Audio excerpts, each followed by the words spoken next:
Good morning. कसे आहेत सगळे? एकदा एक माणूस विवेकानंदांकडे जातो आणि त्यांना म्हणतो की मला मदत करा, माझ्यात खूप दुर्गुण आहेत, मला खूप वाईट सवयी आहेत, त्या काही सुटत नाही आहेत, त्याच्यामुळे माझं जगणं खूप नरकमय झालं आहे.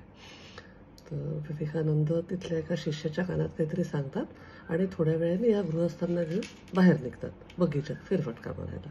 थोडं पुढे गेल्यानंतर त्यांना असं दिसतं की एक माणूस झाडाला असं पकडून बसलाय आणि झाडा मला सोड, झाडा मला सोड असं रडतोय. तर या माणसाला हसायला येतं. विवेकानंद म्हणतात, काय झालं? म्हणतात, तो स्वतःच त्या झाडाला घट्ट पकडून बसलाय आणि मला सोड, मला सोड काय रडतोय? मग विवेकानंद म्हणतात, तुझंही असंच नाही का? वाईट सवयींना किंवा दुर्गुणांना तू पकडून ठेवलेस, त्यांनी तुला पकडून ठेवलेलं नाही. तू प्रयत्न केले तर ते सुटतील. याला काही कळत नाही. थोडं पुढे जातात. विवेकानंद मंद हसत असतात. थोडं पुढे गेल्यावर त्यांना दिसतं माळी तिथल्या झाडांना खत देत असतो. त्या खताची दुर्गंधी पसरली असते. तर हा माणूस अगदी असा दोन्ही हाताने आपलं नाक कव्हर करतो. विवेकानंद हसतात. थोडं पुढे गेल्यावर खूप फुलं लागलेली असतात वेगळी वेगळी, त्याचा सुगंध पसरलेला असतो.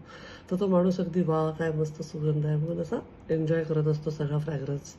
विवेकानंद पुन्हा हसतात. हा माणूस म्हणतो, माझं काही चुकतंय का?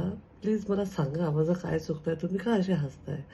तर ते सांगतात त्याला की आपल्या दृष्टीने अप्रगत आणि मागासलेले असलेले फळं, फुलं, झाडं, वनस्पती मिळालेल्या दुर्गंधीचं जर सुगंधात रूपांतर करू शकत असेल, तर एवढा बुद्धीने प्रगल्भ आणि विकसित माणूस आपल्यातल्या दुर्गुणांचं सद्गुणांमध्ये रूपांतर का नाही करू शकत? ही जी फळं, फुलं, वनस्पती आहेत, ही आपल्या हातचं काहीही राखून न ठेवता सगळीकडे सुगंध पसरवतात, सगळ्यांना आपली सेवा देतात.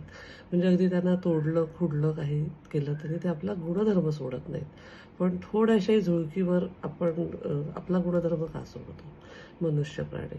तो माणूस म्हणतो, मला माझी चूक लक्षात आली, मी आता प्रयत्न करेल आणि माझे दुर्गुण, वाईट सवयी सगळ्या बदलण्याचा प्रयत्न करेल. आपल्या लाईफमध्ये पण असं होतं की आपल्याला वाईट सवयी असतात, सुटत नाही, सुटत नाही सवय म्हणतो, पण त्याला आपल्यालाच एफर्ट घ्यावे लागतील. सवयींनी आपल्याला पकडलेलं नसतं, आपण सवयींचे गुलाम झालेलो असतो. त्याच्यामुळे ज्या काय वाईट सवयी किंवा आपल्याला चांगल्या सवयी लावून घ्यायच्या असतील, त्याच्यासाठी आपल्याला एफर्ट घ्यावे लागतात. Stay blessed. I love you all.